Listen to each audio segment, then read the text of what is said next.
तुम्ही विश्वनाथ दीनरंग मी अनाथ कृपा कराल ते थोडी पाया पडिलो बराडी। प्रस्तुत प्रसंगी प्राप्तस्थळी संकीर्तन सेवेसाठी निवडलेला अभंग देहू निवासी सुप्रसिद्ध साधू महान भगवत भक्त महान वैष्णव अवतारधर करुणाकर दयासिंधू सकल कंठभूषण पंचम वेद निर्माते जगदोद्धारक जगवंद्य जगद्गुरु श्रीमंत श्री तुकाराम महाराज यांचा हा 4 चरणांचा उत्कृष्ट बहुतेक सर्वांच्याच पाठ परिचयाचा नसला तरी मोबाईल मध्ये असलेला त्यांच्याच अभंग संहितेतील पत्रिका या प्रकरणातील आणि भगवान काशी विश्वनाथांच्या समोर प्रार्थना करणारा असा अभंग आहे।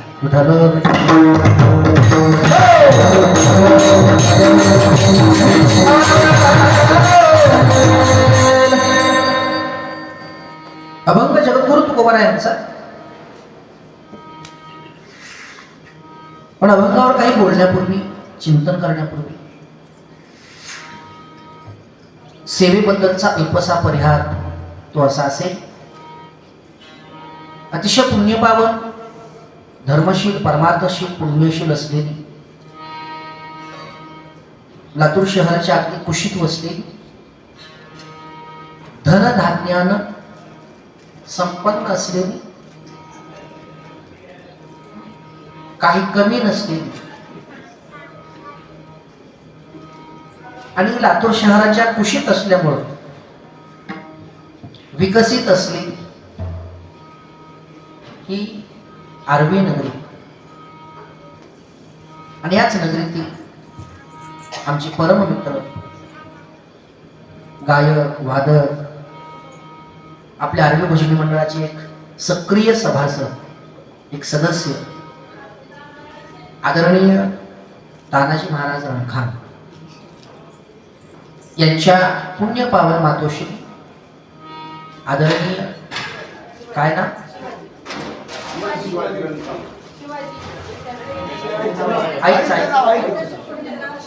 हा त्यांच्या मातोश्री पूज्य आदरणीय शकुंतलाबाईजी रणखान यांच्या तीर्थयात्रेच्या माऊंद्याच्या आणि प्लस 16 सोमवारच्या उद्यापनाच्या निमित्ताने रणखाम परिवार समस्त मित्र परिवार नातलग परिवार उपस्थित सर्व वारकरी परिवार यांच्याद्वारा आयोजित केलेली ही कीर्तनाची सेवा आहे। या सेवेसाठी आवर्जून उपस्थित असलेले सर्व भजनी मंडळ आदरणीय सर्व गायनाचार्य परमस्नेही परम आदरणीय हरिभक्तपरायण अच्युत महाराज परमस्नेही परम आदरणीय आमचे पंडित महाराज परमस्नेही परम आदरणीय युवा गायनाचार्य प्रशांतजी महाराज परमस्नेही परम आदरणीय दुसरे युवा गायनाचार्य कृष्णाजी महाराज या सर्व गायनाचार्यांच्या साथीने मृदंगाचार्य परमस्नेही परम आदरणीय एक आपल्या महाराष्ट्रातील उभं आयुष्य ज्यांचं वारकरी संप्रदायाच्या सेवेत गेलं एक उत्कृष्ट भागवताचार्य रामायणाचार्य उत्कृष्ट असे कीर्तनकार एक अभ्यासू व्यक्तिमत्व चिंतनाशिवाय एक शब्दही व्यर्थ न बोलणारे आपल्या सर्वांचं आदरस्थान श्रद्धास्थान प्रेमस्थान असलेले पूज्यस्थान असलेले हरिभक्तपरायण अनंतजी महाराज खानापूरकर आणि त्यांचे सुपुत्र त्यांच्याच पावलावर पाऊल ठेवून पुढे चालत असलेले त्यांच्याप्रमाणेच मितभाषी सुस्वभावी असलेले उत्कृष्ट असे मदंग मार्तंड मृदंग आणि मृदंगाचार्य परमस्नेही परम आदरणीय हरिभक्तपरायण रघुनंदनजी महाराज उत्कृष्ट असे पेटी मास्तर या सर्व गुणीजन गायक वादक मंडळींच्या साथीने आमचे नांदगावकर ही सेवा संपन्न होते आहे। सेवेसाठी अफाट असा जमलेला हा जनसमुदाय. आता पंक्ती बऱ्याच वेळ चालते ना, पंक्तीची वेळ एक ते आपल्या आगमनापर्यंत. तरी पूज्य गोंदवलेकर महाराज असं म्हणायचे, देवावर प्रेम करणारी, संतांवर प्रेम करणारी, ग्रंथांवर प्रेम करणारी, संप्रदायावर प्रेम करणारी आणि परमार्थावर प्रेम करणारी 100 जरी माणसं असतील, 50 जरी माणसं असतील, 10 जरी माणसं असतील, तर त्यातला एक माणूस हा हजाराच्या ठिकाणी असतो. गोंदवलेकर महाराज बोलायचे. उपस्थित सर्व भाविकांच्या, गुणीजन, गायक, वादक, भजनी मंडळांच्या चरणी नतमस्तक होऊन काहीशा वेळामध्ये, वेळेच्या मर्यादेमध्ये आपल्याला ही चिंतन सेवा करायची आहे. अपेक्षा एकच आहे, बोलण्याच्या ओघात एखादा शब्द चुकीचा जाईल, कठोर जाईल, अपशब्द जाईल, मला आपला समजून क्षमा करा.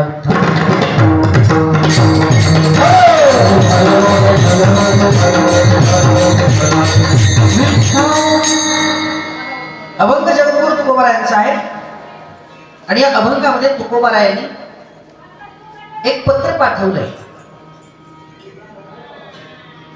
काशीला. तशी तुकोबारायांनी 2 पत्र पाठवली. एक पत्र तुकोबारायांनी पाठवलं ते पंढरीच्या पांडुरंग परमात्म्याला. ते कधी पाठवलं? ज्या वेळेला तुकोबारायांची शारीरिक स्थिती ही चांगली नव्हती, आजारी होते. काही लोक म्हणतात त्यांच्या पायाला नारू झाला होता, मोठी जखम झाली होती आणि त्याच्यामुळे तुकोबाराय हे पंढरपूरला जाणं शक्य नव्हतं, जाऊ शकत नव्हते, चालू शकत नव्हते. पण रस्त्यावर बसून जे वारकरी पंढरपूरला चाललेले त्या वारकऱ्यांजवळ निरोप दिला, पत्रिका दिली, पत्र दिलं आणि त्या वारकऱ्यांना विनंती केली, तुम्ही संताधिक संत, म्हणविता कृपावंत, एवढा करा उपकार, सांगा देवांना. मी काही पंढरीला येऊ शकत नाही, पांडुरंग परमात्म्याला पाहू शकत नाही, कारण माझी शारीरिक स्थिती तशी नाहीये, मी आजारी आहे, मला चालता येत नाही. पण माझ्यावर उपकार करा, माझा निरोप तुम्ही पांडुरंग परमात्म्याला द्या. आणि शक्य झालं तर देवाला मला दर्शन देण्यासाठी ये म्हणा. वारकरी गेले, तुकोबारायांचा निरोप घेऊन, काय पत्र असेल ते पत्र घेऊन. आपल्या गाथ्यामध्ये पत्रिका या नावानं हे दोन्ही प्रकरण प्रसिद्ध आहेत. दर्शन घेतलं संताधिकांनी आणि तुकोबारायांचा निरोप देवाला सांगितला. तर सांगण्याची काही गरज आहे का? सांगण्याची काही गरज नाही, कारण देवाला सगळं कळतं. कबीरजी बोलतात, मुंगे के पाव घुंगूर बाजे, वो भी वो सुनता है, वो भी वो सुनता है. पुढचं नको, वो भी वो सुनता है.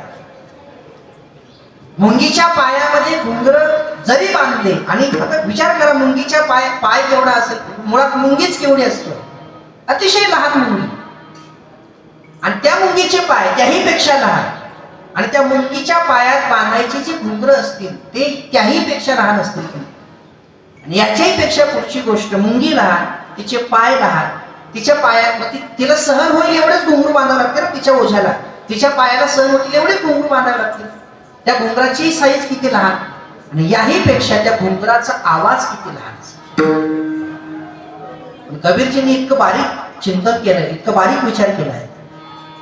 मुंगी जरी लहान असली, तिचे पाय जरी लहान असले, त्या पायात बांधलेले घुंगर जरी लहान असले, आणि त्या घुंगराचा आवाज किती जरी लहान असला, पण ते घुंगर म्हणल्यावर वाजणारच ना, घुंगर वाजणार. पण त्या वाजलेल्या घुंगरांचा आवाज एखाद्या वेळेला मुंगीला ऐकू नाही यायचा, जिच्या पायात बांधले त्या मुंगीला नाही ऐकू यायचा, पण त्या घुंगरांचा आवाज देव अगदी स्पष्ट ऐकू शकतो, अगदी स्पष्ट. त्याला काय सांगायची गरज आहे का? न सांगता तुम्हा कळो येते अंतर, कळो येते अंतर,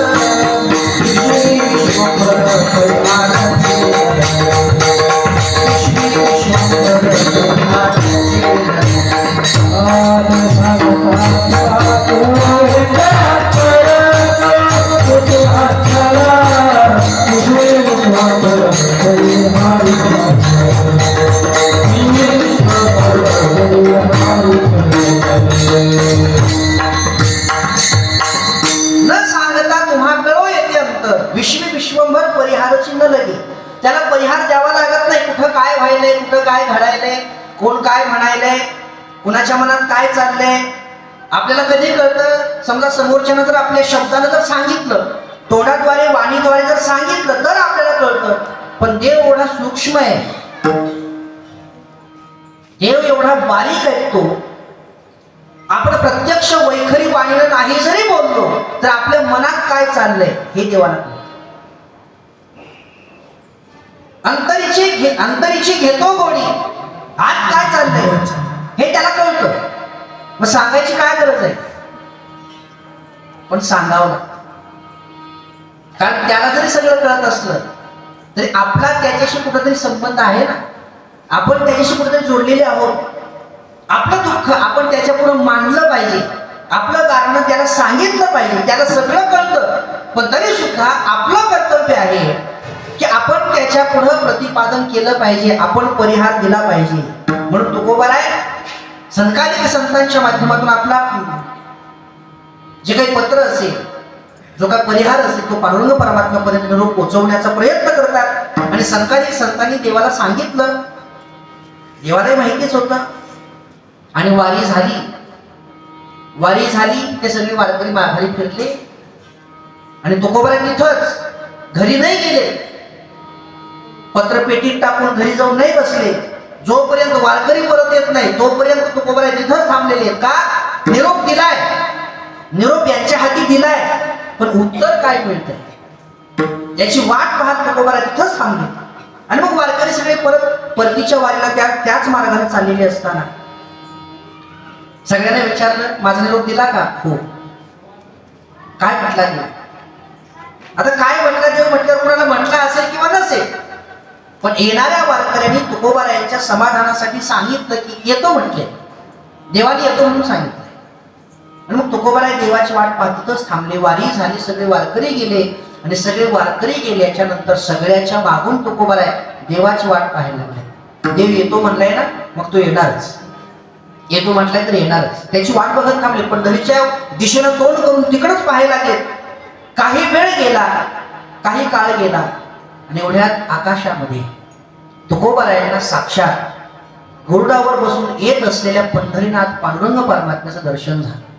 पिवळा पितांबर गगनी कैसा झळकला आणि गरुडावर बसोनी माझा कैवारी. निरोपामध्ये एवढी ताकद आहे, प्रार्थनेमध्ये एवढी ताकद आहे. एका वाक्यात फरक सांगून पुढे जातो. बाकीची साधनं आणि प्रार्थना ही एक साधनच आहे बरं. प्रार्थना ही सुद्धा साधन आहे. म्हणून धर्म वेगळे झाले. या जगाच्या पाठीवर अनेक धर्म उपलब्ध आहेत. आज अनेक धर्माच्या वाटा आहेत, अनेक पंथाच्या वाटा आहेत. सगळ्यांनी बाकीच्या विचारसरणी बदलल्या. कुणाचा आहार वेगळा असेल, कुणाचा आचार वेगळा असेल, कुणाचे तीर्थ वेगळे असतील, कुणाच्या मान्यता वेगळ्या असतील, बाकीचे सगळे विचार बदलले. पण कुठलाही धर्म असू द्या आणि कुठलाही पंथ असू द्या, त्या सर्व धर्माने आणि सर्व पंथाने एक मात्र कधीच बदललं नाही आणि ती म्हणजे प्रार्थना.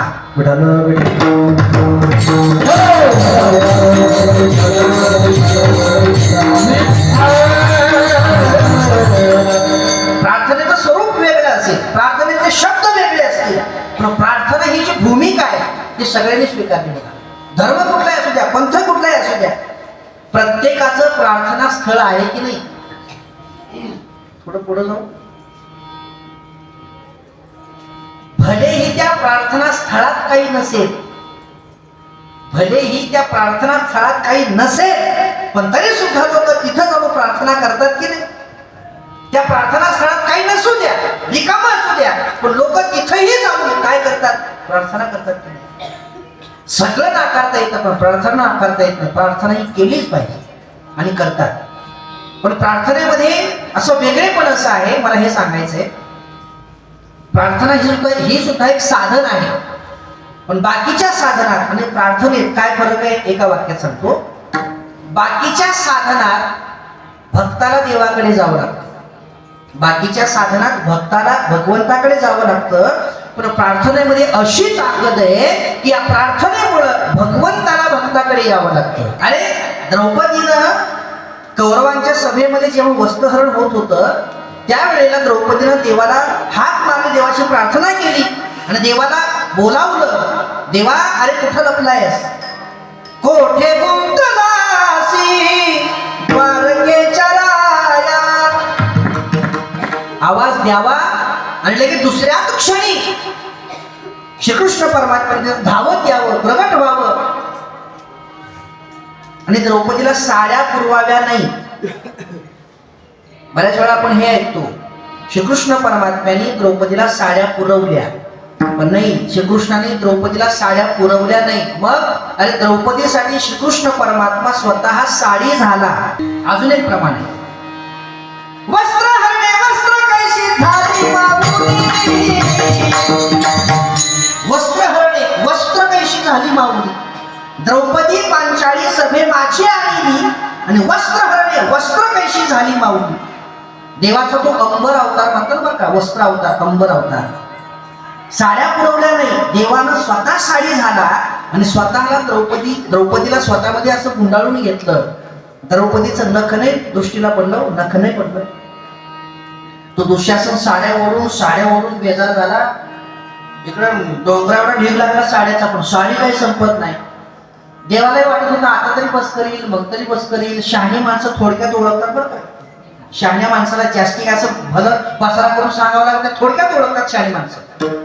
पण येड्याला काही नसतं, ते कुठवरही चालतं, कसंही चालतं. आता ते दुःशासन येडच होतं, ते काय शहाणं होतं. जर शहाणं असतं तर या ह्याच्यात त्याला सहभागच घेतला नसता. पण चांगलं असं नटून थटून आलेलं होतं ते. साड्या ओढते, बेजार झाले, दमले, धापा द्यायले, घाम गाळायले, पण तरी साडी संपत नाही. सोडून द्यायला पाहिजे होतं, हे काहीतरी वेगळं आहे, ओळखायला पाहिजे होतं, पण ओळखलं नाही. देवाला असा राग आला. देवाने विचार केला, एवढ्या भर सभेमध्ये माझ्या भक्तांना गांजतात, हे माझ्या भक्तांना त्रास देतात, नाही आता यांना कोणालाही सोडणार नाही, सगळ्यांचा स्फोट करतो. देवाने असा विचार केला आणि देवानं साडीचं रूप बदललं. देवानं साडी बंद केली आणि देवानं पितांबर सोडला. साडी बंद केली आणि देवाने काय केलं, पितांबर सोडला. आता पितांबराला तर दुःशासनाचा हात लागणारच होता, असं ओढताना लागणारच होता. पण एवढ्यात भीष्माचार्य ओरडले, मूर्खा आता तरी थांब. अरे आता ती साडी नाही, आता तो पितांबर आहे. पितांबर साडीची गोष्ट वेगळी होती, पण तो पितांबर आहे. आणि जर का तुझा हात त्या पितांबराला लागला, ब्रह्मांड नष्ट होऊन जाईल. नाक सोडून दे वेड्या, पितांबराला हात लावू नको. आणि मग सावध झाला. मला सांगायचं एवढंच, प्रार्थनेमध्ये ही ताकद आहे. गजेंद्राला नकराने जेव्हा 1000 वर्ष त्रास दिला त्या समुद्रामध्ये, सरोवरामध्ये, तेव्हा गजेंद्राने देवाला हाक मारली, देवाची प्रार्थना केली आणि त्याने देवाला सांगितलं, कोण होईल तो ब्रह्मांड चालक, आपणच हात देईल हाके. तर एवढ्या वेगात तो आला. हा कहे लक्ष्मी, ती कहे गजराज. एवढ्या वेगात ते, ही प्रार्थनेची ताकद आहे. बाकीचे साधन भक्ताला देवाकडे घेऊन जातात, पण प्रार्थना देवाला भक्ताकडे घेऊन येते. विठ्ठल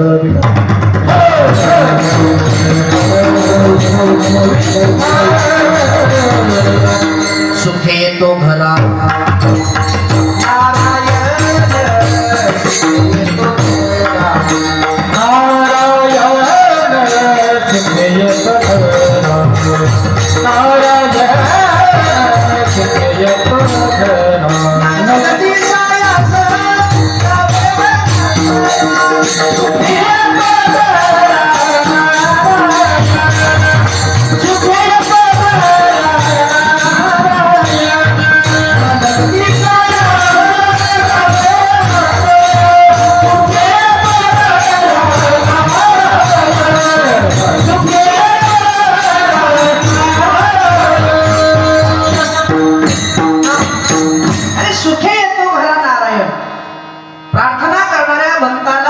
देवाकडे जावं लागत नाही, देव त्यांच्याकडे येत असतो. आणि हे तुकोबारांना माहिती होतं. म्हणून तुकोबारायांना ज्यावेळेस नारू झाला, पायाला जखम झाली, तेव्हा एक पत्र पाठवलं ते पांडुरंग परमात्म्याला. आणि पांडुरंग परमात्माही भेटायला देहूमध्ये तुकोबारायांच्याकडे आला. आणि दुसरं तुकोबारायांनी जे पत्र पाठवलं ते काशी विश्वनाथाला. तुकोबारायांच्याच परिचयातले काही मंडळी काशीला चाललेले होते. आणि काशीला चालले असताना तुकोबारायांना त्याही वेळेला काहीतरी अडचण होतीच. तुकोबाराय काशीला जाऊ शकले नाही आणि म्हणून तुकोबारायांनी सांगितलं मी येऊ शकत नाही, पण माझ्याकडे निरोप तुम्ही, माझ्याकडे पत्र तुम्ही विश्वनाथांच्या समोर ठेवा. म्हणून हे पत्र दिलंय. तुम्ही विश्वनाथ दीन रंग मी अनाथ. बघा, माणसानं प्रार्थना करावी, पण ती कुणापुढे करावी हेही माणसाला करावं बरं का. माणसानं पदर पसरावा, पण तो कुणापुढे पसरावा? अरे ज्याच्यामध्ये देण्याची दानत आहे त्याच्या पुढे पसरावा.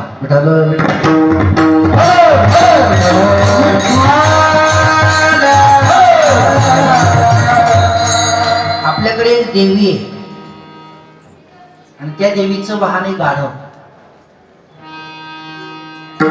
त्या देवीचं वाहन गाढव आहे. त्या देवीचा एक भक्त होता. त्या भक्तानं तपश्चर्या केली, साधना केली आणि त्या देवीला प्रसन्न करून घेतलं. देवी प्रसन्न झाली आणि त्या भक्ताला म्हटली, माग भक्ता काय पाहिजे तुला? त्यानं सांगितलं, आता जुना काळ होता, त्यानं सांगितलं माझं शेत लई लांब आहे, घरून जायचं जर म्हटलं तर दुपारच होते, सकाळी जर निघालं तर शेताकडे पोहोचायला दुपार होते, मग काय काम करायचं? आणि घरून शेतातून जर निघालं तर घरी यायला संध्याकाळचे 8-9 वाजतात, जाऊन कामही होत नाही, काहीच होत नाही. बरं घरी बसून कसं भागत? शेताकडे तर जावंच लागतं मला, पण शेत लांब आहे, जाण्याची काही व्यवस्था नाही. देवीने विचारलं, नेमकं म्हणणं काय आहे तुझं? त्यानं सांगितलं, माझं म्हणणं एवढंच आहे की मला एक चांगला असा घोडा द्या,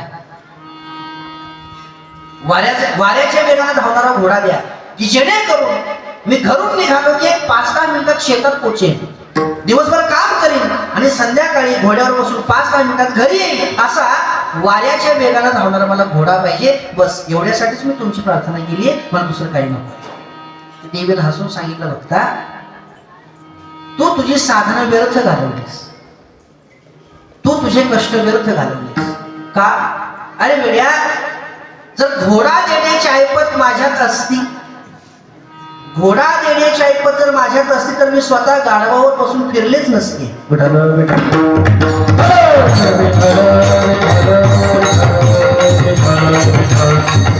अरे माझंच वाहन जिथं गाढव आहे तिथं मी तुला घोडा कुठून देऊ शकते? नाही देऊ शकत.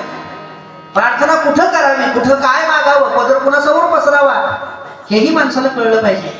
अरे आपलं गाढानं ऐकून घेतल्यानंतर जो आपली इच्छा पूर्ण करू शकतो, जे आपलं मागणं पूर्ण करू शकतात, माणसाने तिथंच मागितलं पाहिजे. कुठंही काही मागून चालत नाही. एक असाच हनुमंतरायाचा भक्त होता, निश्चित भक्त होता. शनिवारचा उपवास करायचा, रोज आंघोळ झाल्याबरोबर मंदिरात यायचा, अगोदर दर्शन घ्यायचा आणि मग जेवण करायचा. कधीच नेम त्यानं चुकवला नाही. वयाच्या 10व्या वर्षापासून त्यानं हा नेम सुरू केला, पण वयाची 30 वर्ष झाली, 20 वर्ष त्या नियमात एकदाही खंड पडला नाही. थंडी असल, ऊन असल, पाऊस असल, आजारी जरी असला तरी त्यानं तो नियम कधी चुकवला नाही. सकाळी आंघोळ झाली की बरोबर दर्शनाला यायचं आणि मग घरी जाऊन जेवण करायचं. जवळजवळ 20 वर्ष हा नियम चालला. वयाच्या 10व्या वर्षापासून 30व्या वर्षापर्यंत, म्हणजे 20 वर्ष एकही दिवस नियमात खंड पडला नाही. मग 30 वर्ष झाल्यावर लोकांचं 25, 26, 24, 23, 27 कमी जास्त एवढ्या वयात लोकांना हळद लागत होती ना. याचे 30 बी झाले तरी याचा काही कुठला काही मागूसच नाही, कुठला पाहुणा नाही, कुठला निरोप नाही, कुठलं काही नाही. आताची कंडिशन तरी याच्या पुढेही वाटते मला सध्याची. आता 32, 35, 38 याच्या पुढे गेलं की नाही. तुम्हाला खोटं नाही सांगत, माझ्याकडे बायोडाटा आहे, माझ्याकडे आताही बायोडाटा आहे 1982चा. 1982चा बायोडाटा आताही माझ्याकडे, म्हणजे माझ्या बरोबरचा.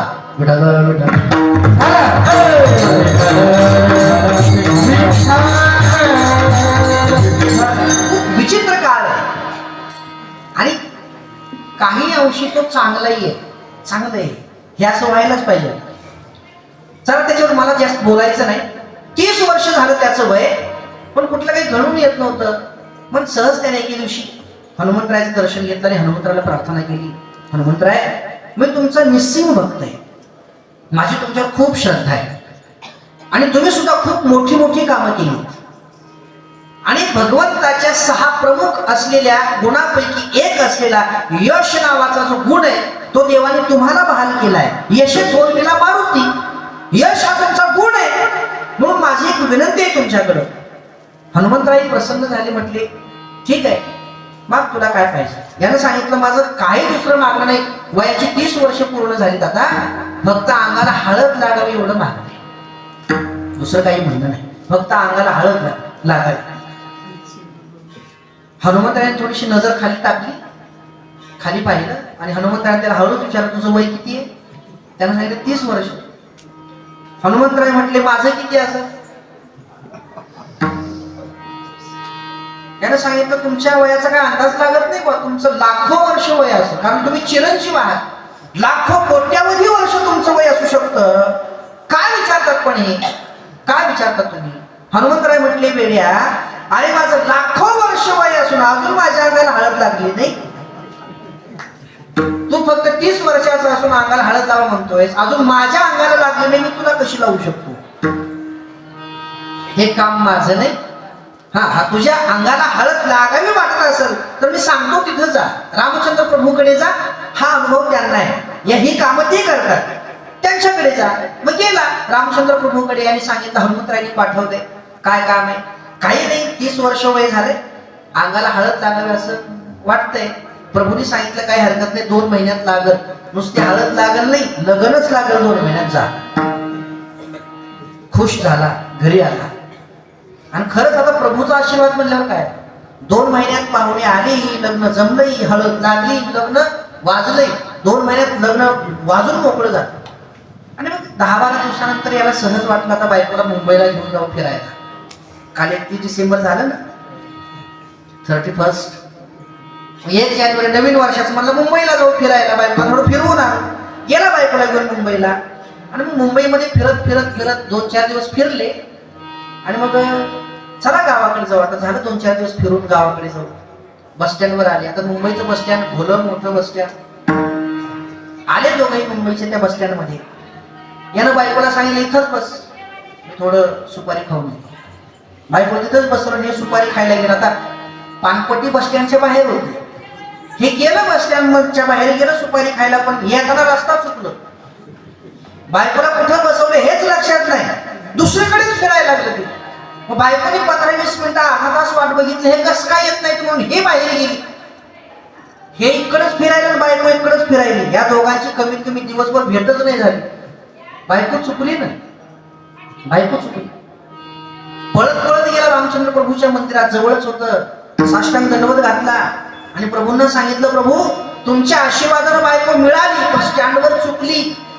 आता सापडत नाही, आमच्याकडे कोणाकडेच फोन नाही. एवढ्या सायासानं तुमच्या आशीर्वादानं मिळाली, पण ती स्टँडवर चुकलीये. कुठे मला माहिती नाही. एवढं कुठे सांगतात. प्रभूने सांगितलं आता हे काम आम्हाला जमत नाही. का जमत नाही. आमची सीता आम्हाला सापडली नाही, हे आमचं काम नाही. आता मग तुम्ही हनुमंतरायाकडे जा, कारण आमची सीता रावणाने नेली होती, पण कुणी नेली कुठं ठेवले हे आम्हाला माहितीच नव्हतं. हा शोध हनुमंतरायांनी लावला. म्हणून तुम्ही आता वेळ वाया न घालवता हनुमंतरायाकडे जा आणि त्यांना तुमचं गाणं सांगा. पळतच गेला, पलीकडच्या गलीत हनुमंतरायाचं मंदिर होतं. दर्शन घेतलं आणि हनुमंतरायाला सांगितलं हनुमंतराय रामचंद्र प्रभूच्या आशीर्वादाने बायको मिळाली होती, पण ती आता स्टँडवर चुकली आहे. नेमकं तिचं लोकेशन सांगा बरं कुठे आहे. मग हनुमंतरायाने लगे एक उड्डाण मारलं, एक चक्कर मारली आणि हनुमंतरायाने ओळखलं बरोबर इथं याची बायको आहे. त्यानं सांगितलं अरे जा पटकन फलाट क्रमांक 6 वर मुंबई लातूर गाडीच्या पाठीमागं थांबली बघ. पळत जा, लगे सापडत. गेला पळत, बायको तिथं गाडीच्या मागं रडत थांबली होती. भेटली याची बायको. लग्न होत नव्हतं, हनुमंतराकडे मागून उपयोग नाही. बायको सापडत नव्हती, रामचंद्र प्रभूकडे मागून उपयोग नाही. कुठं काय मागावं हे कळलं पाहिजे. जिथं आपल्या शब्दाला किंमत दिली जाईल, जिथं शब्द आपला पाळला जाईल, जिथं आपला शब्द मानला जाईल, तिथं शब्द टाकला पाहिजे. तसे तुकोबार आहे, अति हुशार आहे, अति हुशार. अरे प्रार्थना कुठं करावी, कुणाकडे करावी हे तुकोबारांना पूर्ण ज्ञात होतं. आणि म्हणून तुकोबार आहे प्रार्थना करतात काशी विश्वनाथांना, भगवान विश्वनाथांना, शंकरांना, महादेवांना. प्रार्थना करतात, काहीतरी मागायचं तुकोबाऱ्यांना. आणि प्रार्थना म्हटल्यावर माणूस काहीतरी मागणीच ठेवतो ना, काहीतरी इच्छा व्यक्त करतो. पण मागण्याच्या अगोदरचा एक भाग महत्वाचा आहे. तुम्ही जर एखाद्याकडे काही मागायला गेला तर अगोदर थोडं हे शिका. तुकोबारा सांगतात बरं का, अगोदर हे शिका. जर तुम्हाला एखाद्याकडे काही मागायचं असेल तर अगोदर तसं वातावरण तयार करा. मागण्यासाठी थोडं वातावरण तयार करा आणि वातावरण तयार झाल्यावर मग मागा. असं नका मागू की तुम्ही त्याच्याकडे जर काही ठेवलंय आणि लगेच तुम्हाला ते परत पाहिजे द्या, नाही मिळणार. अगोदर तसं वातावरण तयार केलं पाहिजे. तुकोबारा या बाबतीत हुशार आहे. तुकोबारा भगवान विश्वनाथांना म्हणतात, तुम्ही विश्वनाथ. तुम्ही कोण आहात? विश्वनाथ. विश्वनाथ. विश्वनाथ हे जे नाव आहे हे स्वरूपावरचं नाव नाही, मग हे गुणावरचं नाव आहे. बरेच उदाहरणं आपण व्यवहारामध्ये पाहू शकतो. अशी नावं वेगळे असतात आणि कर्तबगारी वेगळी असते. बऱ्याच माणसांचं नाव असतं प्रकाश. नाव काय असतं? प्रकाश. त्याला दिवसात दिसत नाही. नाव नुसतं प्रकाश पण दिवसात दिसत नाही. करता काय? नाव असतं राजे साहेब आणि करतो काय? हनुमान चौकात भर दे कटोरा मेरा, भर दे कटोरा, भर दे कटोरा मेरा, भर दे कटोरा. अरे नाव राजे साहेब आहे पण भीक मागण्याचं काम करतोय, काय उपयोग आहे? काही महिलांची नावं असतात, गंगूबाई किंवा गंगाबाई किंवा गंगासागर, आणि गेली कुठं? वड्याला पाणी आणायला. नाव गंगासागर, गेली पाणी आणाय वड्याला. नाव अन्नपूर्णा आणि तिच्या घरी अन्नच पुरना. एखादं लेकरू जन्माला गेलं की त्याचं 12व्या दिवशी बारसं करून नाव ठेवतात. मला असं वाटतं 12व्या दिवशी नाव न ठेवता उगाच तात्पुरतं काहीतरी म्हणजे जेव्हा बाळ्या, पिंट्या, बबड्या असलं काहीतरी मानायचं आणि कमीत कमी त्याला एक 15-20 वर्ष होऊ द्यायचं. आणि नेमकं त्याची वाटचाल काय आहे हे बघायचं. नेमकं तो आयुष्यात काय करतोय आणि त्याची लक्षणं काय आहे हे तपासावे आणि 20 वर्षांनंतर मग त्याचं नाव ठेवावं जे त्याला योग्य बसेल. तर बऱ्याच वेळा नावं वेगळी असतात आणि त्याचं वागणं वेगळं असतं. मला अभिमान वाटतो जगद्गुरु तुकोबारायांना वैकुंठ गमन होऊन जवळजवळ आता 475 वर्ष होत असते. 450 पावणे 500.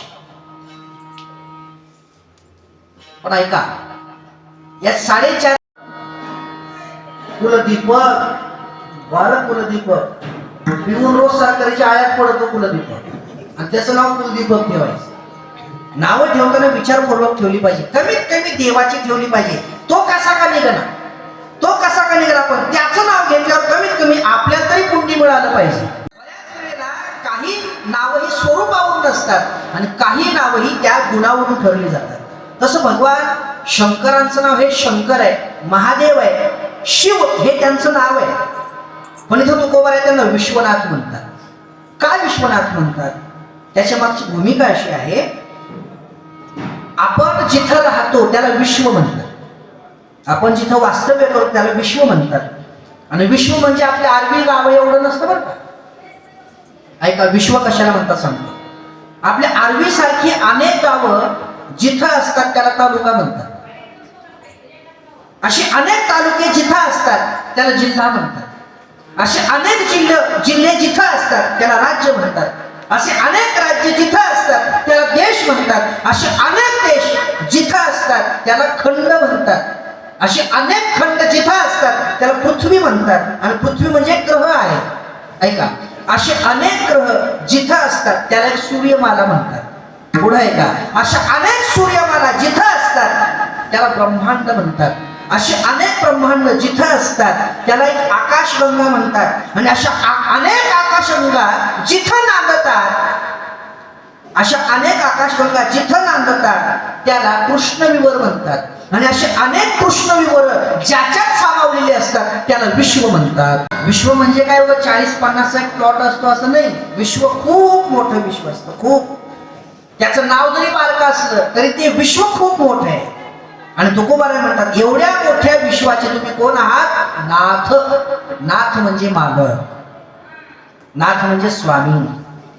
एवढ्या मोठ्या विश्वाची, एवढ्या मोठ्या जगाची तुम्ही कोण आहात? मालक आहात. हे तुकोबाराय अगोदर बोलतात. तुम्ही कसे आहात? तुम्ही अमके आहात, तुम्ही तमके आहात, तुमच्याकडे हे आहे, तुमच्याकडे ते आहे. आणि मग आपली मागणी पुढे ठेवतात. तुम्ही एवढे मोठे विश्वाचे मालक आहात, या विश्वातल्या सगळ्या क्रिया या तुमच्या आज्ञेने होतात.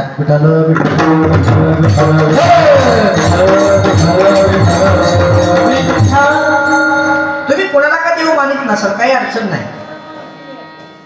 तुम्ही विष्णू परमात्म्याला देव मानत असाल, शंकर परमात्म्याला देव मानत असाल, गणपतीला देव मानत असाल, सूर्याला देव मानत असाल, कोणालाही मानत असाल, जर तुम्ही कोणत्याही प्रभूला देव मानत असाल तर तो प्रभू हा आपल्यासाठी विश्वनाथ असतो. बरं, तो आपल्यासाठी विश्वनाथ असतो, तोच आपल्यासाठी जगाचा मालक असतो. आणि याच्याही पुढे जाऊन एक वाक्य बोलतो, जशी एखादी स्त्री पतिव्रता असणं गरजेचं आहे, तसा भक्त सुद्धा पतिव्रता असणं गरजेचं आहे.